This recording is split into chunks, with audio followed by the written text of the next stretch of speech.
रहमत है सासंग जी, आप संतों का बहुत प्यार है सासंग जी कि आप जी ने कृपा की सासंग जी। दासी तो कुछ भी कहने के या बोलने के लायक नहीं है, तो सासंग जी आप ऐसे ही कृपा करते रहते हो कि दासी को ध्यान आ रहा है कि बच्चे भी आ गए तो स्कूल के वो दिन याद आते हैं जब टीचर कहते थे कि कल ये जो पहाड़ है ये आपको बाइकआउट करके आना है, और साथ संगत जी उनको ही सुबह खड़ा करते थे जिनको बाइकआउट नहीं होता था, तो जिसका होमवर्क कंप्लीट नहीं होता था उसको ही पहले बुलाया जाता था। तो दासी की अवस्था कुछ ऐसी हो गई है साथ संगत जी कि होमवर्क तो दाता ने बख्शा है साथ संगत जी, लेकिन दासी हमेशा भूल जाती है साथ संगत। फिर ये याद दिलाते, फिर इधर बैठा देते हैं और कहते हैं कि बता अभी क्या किया है आपने होमवर्क। तो दासी को हमेशा 0 मार्क मिलते आए हैं, तो आप जी कृपा करें 1-2 मार्क दासी के भी झोली में मिल जाए। आप जी के संतों के वचन आप जी के जीवन से कुछ प्रेरणा ले सके। अनेकों महापुरुषों के विचार दासी सुन रही थी, दासी को लग रहा था कि सासंग जी कितना ज्ञान भरा है, सासंग जी कितनी दादा की असीम कृपा इन पे है सासंग जी, जो दासी के हिस्से में नहीं है। क्योंकि हर वक्त ऐसा होता है सासंग जी की कोशिश तो रहती है कि एक अच्छा इंसान बनने की, लेकिन सासंग जी अच्छा इंसान तो बहुत दूर की बात है, लेकिन बुराई इस कदर सासंग जी जकड़ लेती है कि 2 कदम आगे चलने के बजाय 4 कदम पीछे हो जाते हैं। जैसे अभी महापुरुषों ने उदाहरण भी दिया कि सासंग जी ये हमें आगे बढ़ना है और एक एक गुण और स्वभाव को हमारे जीवन में हमें ऐड करते जाना है, एक एक छोटे गुण को हमारे जीवन में हमें उपयोग करना है। लेकिन सासंग जी हम करते क्या है सासंग जी? दासी तो कुछ भी नहीं करती सासंग जी। बच्चों की कभी लड़ाई भी हो जाए तो दासी बोल देती है सासंग जी, एक दूसरे को सॉरी कहे और क्षमा मांग ले। लेकिन जब दासी की तरफ से गलती हो जाती है तो दासी कभी सॉरी नहीं कहती सासंग, क्योंकि एक माँ है ना सासंग जी, माँ सबसे बड़ी होती है और बच्चों से भी माँ बड़ी होती है। तो इसका कारण यही है कि माँ ने तो सॉरी नहीं कहना, लेकिन ये गलत बात है सासंगत। अगर चींटी में भी वही आत्मा है और इंसान में भी वही आत्मा है, तो आत्मा की तो कोई ऊंचाई नहीं है, कोई कद नहीं है सासंगत। हर कण में ईश्वर है, कण में सासंगत व्याप्त है। तो सासंगत इसका कोई हमें एक आकार नहीं कहा गया है सासंगत। तो इसी प्रकार सभी को एक दृष्टि से देखना भी सासंग गुरु का कार्य है, और वो मन में बच जाए तो सासंग क्या ही कहने। तो इस पद में भी सासंग बाबा हरदेव सिंह जी महाराज बता रहे हैं कि क्षमा के बारे में कहा गया है सासंग। क्षमा एक ऐसा गुण है सासंग जी जो कमाया नहीं जाता, एक्सपीरियंस के साथ हमें हमारे हृदय में प्रकट हो जाता है। कि जैसे कि ईश्वर की कृपा हो तो प्रेम जब हृदय में बच जाता है तो किसी के लिए द्वेष नहीं बचता, और जब द्वेष मन में नहीं बैठता तो प्रेम ही प्रेम होता है। ना किसी से सासंग जी झगड़ा, ना किसी से वैर होता है, सब हमें हमारे ही परिवार के लोग दिखाई देते हैं और ऐसा लगता है कि मैं ही गलत हूँ। कबीर जी बहुत सुंदर दोहा में कहते हैं, बुरा देखने में चला बुरा न मेरी आंखों होए, जो मन खोजा आपना मुझसे बुरा न कोई। तो गलतियां दिखती जरूर है सासंग, लेकिन खुद की दिखती है। और सासंग जी अगर किसी में दोष दिखता है तो खुद में दिखता है, तो सभी तरफ निरंकार का रूप दिख जाता है। तो सासंग जी के कहाँ भी ऐसा नहीं होता कि मैं अच्छा हूँ या मैं अच्छा काम कर रहा हूँ, तो हमें यही दिखाई देता कि मैं गलत हूँ, मुझसे कुछ गलती ना हो जाए। तो आइए सासंग जी आगे कहा है जी, तुका कधी केल्या नाही मानव ऐसा पूर्ण असे, क्षमा ही केवळ प्रयास मिळते, चूक आपली मानित असे। तो सासंग जी एक शायर एक जगह कहता है कि गलतियां करना आसान है, लेकिन गलत फहमियों में जीवन बिगड़ जाता है। तो सासंग देखिए यही उदाहरण यहाँ पे बाबा जी सब फरमा रहे हैं कि गलतियां जो होती है उसको सुधारी जा सकती है, लेकिन गलत फहमियां जैसे मराठी में शंका कहते हैं वो कभी सुधारी नहीं जाती सासंग। क्योंकि अगर एक मन में बिठाया गया है कि सासंग जी यहाँ पे ही हमें निरंकार दिखाई देता है, इसी में ही हमें निरंकार दिखाई देगा, तो सासंग जी दूसरी जगह आपको निरंकार नहीं मिलेगा। क्योंकि अगर सासंग जी ब्रह्म ज्ञान लेते तो वो इशारा ध्यान में आ जाता है, लेकिन कुछ समय बीतने के बाद वो हम भूल जाते हैं। इसका कारण यही है कि ज्ञान सूक्ष्म है साथ संगत।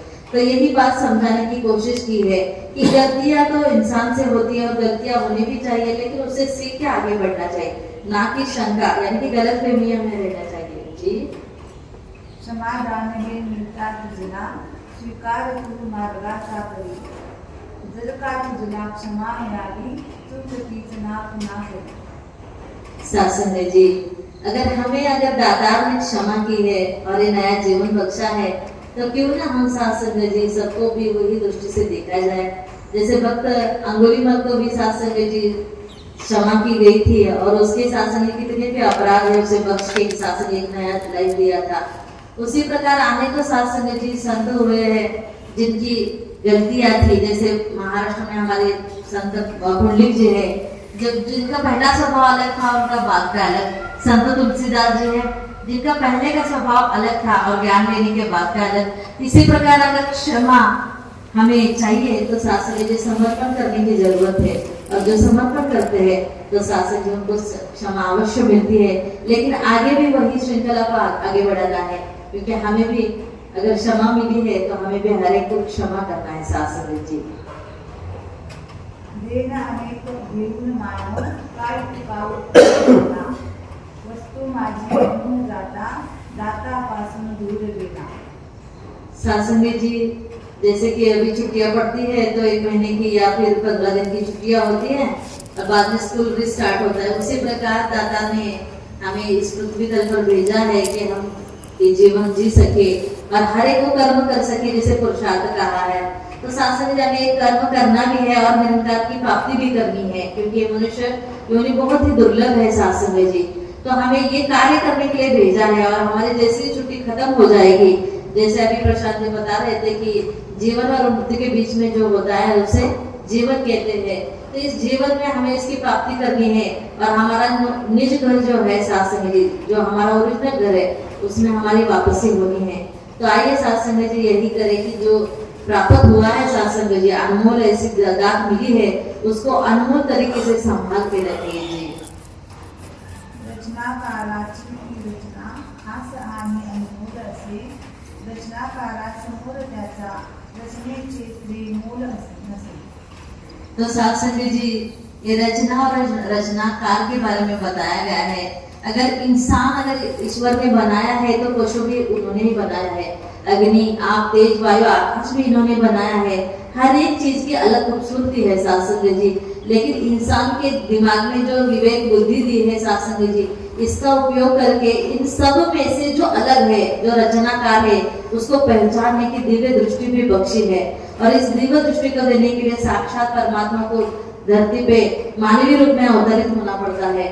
आज माता सुदीक्षा जी महाराज भी हमें वही ज्ञान दे रहे हैं, जो वर्षों से सूक्ष्म रूप में शास्त्र जी हमारे हृदय में था, लेकिन उसको प्रकट नहीं किया गया था। तो इस अनमोल ऐसे जीवन का हम ख्याल रखें और अच्छे कर्म करके माता जी के वचनों पे चलने का प्रयास करें। जी दाताच्या चरणीच देणाऱ्या आहेत हे काल सर्वासी, म्हणे हरदेव या दाताराला धन्यवाद ना देशो। तो शासन जी यही बात कही है कि अगर ये जिंदगी उन्होंने दी है, ये सांसें उन्होंने दी है, तो शासन जी हमें शुक्राना भी करना चाहिए।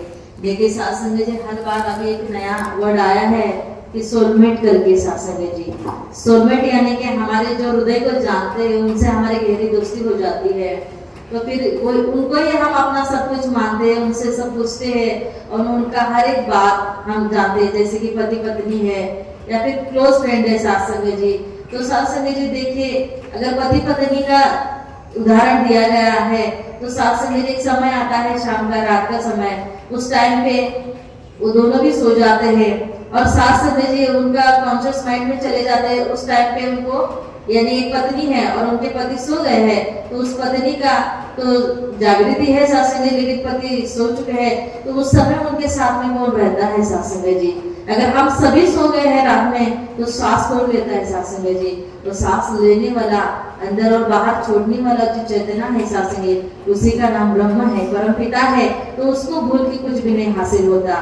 तो जाते समय शासन जी, समय तो अपनी मर्यादा चल रहा है, 1 मिनट बचा है, तो एक छोटा सा एक वाक्य है सासंग, बहुत बढ़िया और गहरा लगा, दासी को चरणों में रखना चाहेगी कि सासंग एक मंदिर का दृश्य है सासंग जी, और उस मंदिर के अंदर भी कुछ मांग रहे हैं लोग, और मंदिर के बाहर भी कुछ लोग मांग रहे हैं। तो सासंग जी एक ऐसे ही जिज्ञासु थे, उन्होंने एक संत से पूछा कि अंदर जो मांग रहे हैं वो ईश्वर से भी मांग रहे हैं, और बाहर जो मांग रहे हैं वो भी ईश्वर से मांग रहे हैं, तो इन दोनों में फर्क क्या है? और वो जो दार्शनिक थे, संत थे सासंग जी, उन्होंने बहुत अच्छा सा उसका आंसर दिया। उन्होंने कहा अंदर जो मांग रहे हैं वो भगवान से मांग रहे हैं, और बाहर जो बैठे हैं वो इंसान से मांग रहे हैं। तो देखिए सासंग जी, अगर हम इंसान से मांगेंगे तो यहीं पे रह जाएंगे और इसी दुनिया में फिर से पैदा होंगे और फिर से वही अनेकों योनियां भोगना पड़ेगा सासंग जी। लेकिन अगर इस परम चेतना ईश्वर से मांगेंगे तो कोई कमी नहीं रहेगी। तो सासंग हम मांगते भी क्या है सासंग जी? सदगुरु माता जी से, माता जी मुझे नौकरी लग जाए, माता जी कृपा करो मेरा घर बन जाए, माता जी मेरी गाड़ी आ जाए, माता जी मुझे अच्छा पति मिले, माता जी मुझे अच्छी पत्नी मिले। लेकिन सासंग जी कभी ये मांगा है सासंग जी? जो निराकार है, जो अंतिम सांस तक मिलने वाला है, उसको किसी ने मांगा है? नहीं सासंग जी। यहाँ आते हैं तो रिमाइंडर जाता है कि सिमरन भूल गए हैं, क्योंकि सेवा भूल गए हैं, क्योंकि कुछ कुछ तो सत्संग भी भूल जाते हैं हम, लेकिन ये याद दिलाते हैं। ये बख्शनहार है सासंग जी। तो आओ सासंग जी, उस भिक्षु की तरह सासंग जी बाहर ना बैठते हुए इसके औरा में बैठे सासंग जी, इस माता जी के चरणों में बैठे। ये माँ है सासंग जी, बख्श देती है, फिर से हमें याद दिलाती है। क्यों ना हम सासंग जी बच्चे बन जाए, छोटे बन जाए और सीखने की कामना रखे, ना कि सिखाने की सासंग जी। सीखते जाएंगे तो सासंग जी हमारे अवगुण भी पीछे छूटते जाएंगे। तो आइए सासंग जी उस तरह मांगे कि सासंग जी निरंकार तो सामने खड़ा कर दिया है, शाश्वत मांगे सासंग जी, जो नष्ट ना होने वाला है वही मांगे। जो शरीर से जुड़े वस्तु मांगेंगे तो वो शरीर के साथ ही नष्ट हो जाएगी, लेकिन निरंकार से जुड़ी वस्तु मांगेंगे तो सासंग जी जोड़ियां हमेशा बढ़ती ही रहेगी, वो कभी खाली नहीं होगी। तो आइए सासंग जी, दासी तो बोलती रहती है और कर्म भी कुछ भी नहीं है सासंग जी, शून्य है। तो आप जी कृपा करना, बख्श देना दादा कि सासंग जी कुछ भी दासी के पास नहीं है, जो भी कुछ है आप जी के संतों के मुख से सुना हुआ आपके चरणों में अर्पण किया है। ऐसी ही कृपा करना कि सासंग जी दासी जैसा बोल रही है वैसा उस पर चलना भी दासी को आ जाए, और उसको गलतियां भी दासी को अपने आप सासंग जी पता चले, और क्षमाशील जो शुरुआत की थी वो भाव दासी के मन में भी आ जाए। सभी संतों के लिए यही अरदास है कि माता जी आप जी कृपा करो, सभी की जोड़ियां सुखों से, आरोग्य से, अच्छे अच्छे विचारों से भर दो, और आप जी का ब्रह्म ज्ञान है उसको और ज्यादा उजाला सासंग जी उनके हृदय में और जगत में फैलाने की कृपा करो सासंग जी। प्यार से कहना जी।